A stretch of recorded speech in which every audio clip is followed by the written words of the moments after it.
So guys, at pupuntahan ko si meron isang followers na nag-message sa atin at punta natin si Ate Brigida dito sa San Andres.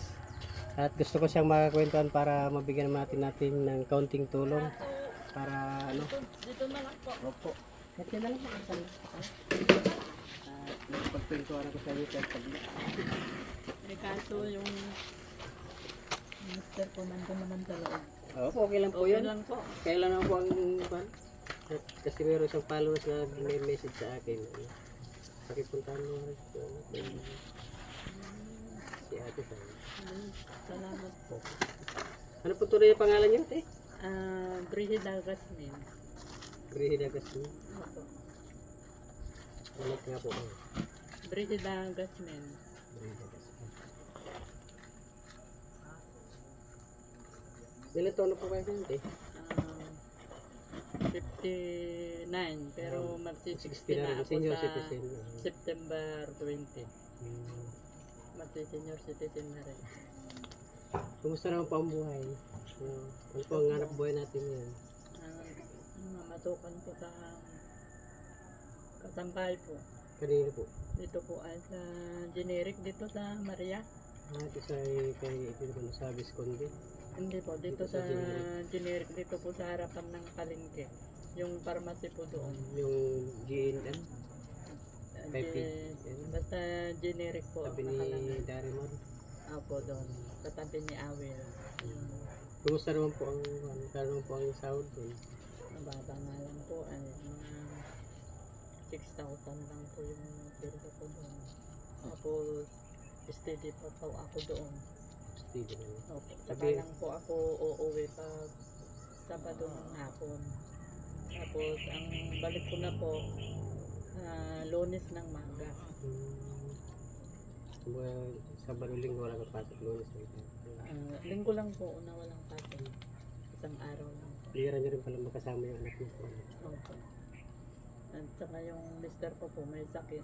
Ano po ang sakit ni Kuya? Halo-halo naman ng ano niya, may almoranas siya, tapos ngayon may tumubo na parang mga Ligbot. yung galit, ganun. Pero medyo ano naman na, medyo ayos naman na, natuyo-tuyo naman na siya. Pa-doktor ko nga po sana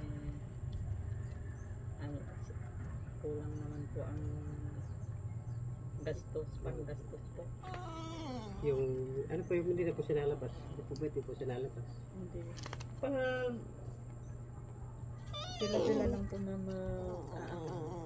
lumalabas lang po dito sa bakuran. Pero kung may ibang tao, hindi po siya lumalabas. Dati mabait, nakikita ko yung dati. Kadalasan. Di ba kapatid po yun si Kuya George? Oo, kapatid. Kapitbahay ko po. Ay, kapatid mo. Hindi man lang nila dinadalaw. Kapitbahay ko yun. Mga kapatid niya, walang dumadalaw. Parang galit pa nga sila sa kanya. Ewan ko, mga tao niya. Siguro, sobrang hirap po yung ngayon, kaya naghahanap buhay. Opo. Hindi ko nga po yung mga anak ko. Paano kung baga hindi ko na kaya ang trabaho. Ano na yan ko. Buhay namin kay tatay niya, sabi ko. Tiis na. Hindi po yung mga anak yung katapos naman. Kitutod lang po ito ang babae. Hindi na po nag-aral. Hindi na po, nag-asawa na rin. Ay, nag-asawa na rin po. Ay, yung lalaki nag-asawa na rin po. Ang bunso ko, nag-asawa na Ay, di rin. kayong dalawa na lang po.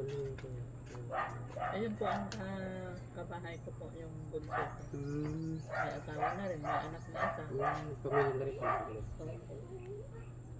So, Kaya po ako andito at may yung followers ko kasi papipunta mo nga si Ate Brigida kasi mo yung mga kwentuhan mo kasi ikaw subukan natin yung mabutan kaya ba't pumunta rito at bigyan kita ng kahit konting sino tulong diba? naman kaya yun, nag-ano sa akin?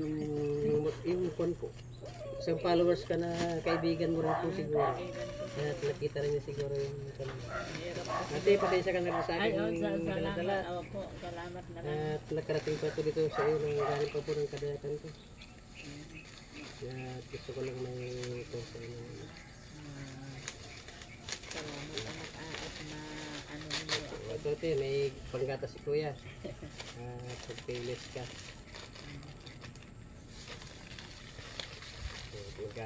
Kapit asukal mo para makakuha ka ng konti. Kaya nga sabi ko sa mga anak ko, hirap ng buhay.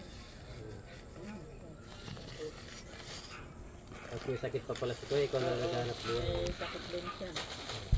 Ako na lang naghahanap buhay. Iiwan ko dat na gano'n na lang siya.